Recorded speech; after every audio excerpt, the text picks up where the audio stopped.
Lockdown लगाने का उद्देश्य देश को कोरोना से बचाना था, लेकिन लॉकडाउन का असर कुछ खास दिखा नहीं, बल्कि लॉकडाउन में देश की अर्थव्यवस्था को काफी ज्यादा क्षति पहुंची है। वहीं कारोबारियों को इससे भारी नुकसान पहुंचा है। कारोबार बंद होने से इन लोगों के सामने आर्थिक संकट भी खड़ा हुआ।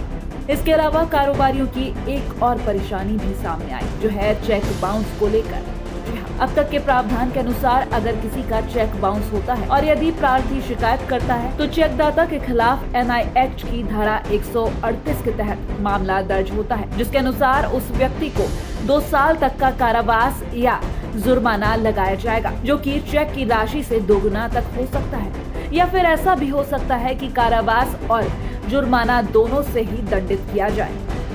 ऐसा है कि चेक बाउंस होता है अगर कोई व्यक्ति किसी दूसरे व्यक्ति को चेक देता है, तो अगर वो बैंक से जो है इंसफिशेंट हो जाता है, उसमें फ़ंड इंसफिशेंट होता है, तो उसमें जो है चेक बाउंस हो जाता है और एक अपराध की श्रेणी में आता है।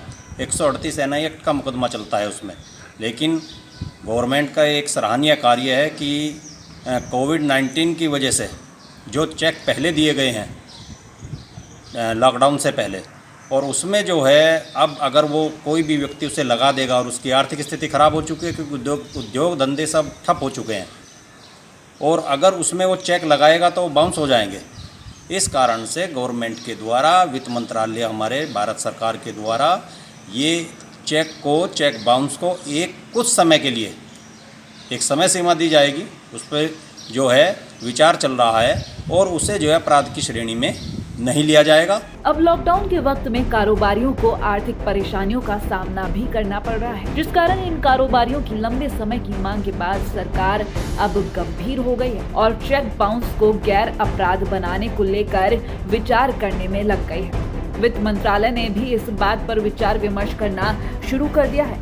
सूत्रों के अनुसार कारोबारियों ने अपनी मांग रखते हुए कहा था कि लॉकडाउन के पहले दिए गए चेक आयात और दूसरी खरीद से जुड़े थे, लेकिन अब लॉकडाउन के समय में कोरोना की वजह से अर्निंग सोर्स बिल्कुल ही बदल गए हैं, जिस कारण अब उनके सामने चेक बाउंस की समस्या खड़ी हो गई है। इस कारण कारोबारियों ने सरकार से गुहार लगाई है कि चेक बाउंस होने से जुड़े कानूनों में आर्थिक स्थिति सामान्य होने तक उनको राहत दी जाए। ये फैसला लेने का अधिकार वित्त मंत्रालय के पास होता है, इसीलिए वाणिज्य मंत्रालय ने वित्त मंत्रालय को इस मामले को गंभीरता से लेने का प्रस्ताव रखा, जिस पर एक्शन लेते हुए वित्त मंत्रालय की तरफ से विचार विमर्श शुरू हो गया है। ये विचार विमर्श का सिलसिला 23 जून तक पूरा हो जाएगा और परिणाम भी सामने आ जाएंगे। बता दें कि अगर चेक बाउंस को गैर अपराध की श्रेणी में शामिल करते हैं तो चेक बाउंस होने पर या कर्ज की किश्त पूरी न होने सहित 19 कानूनों के तहत मामूली उल्लंघनों को अपराध की श्रेणी से हटाया जा सकता है। लेकिन मंत्रालय क्या फैसला लेता है,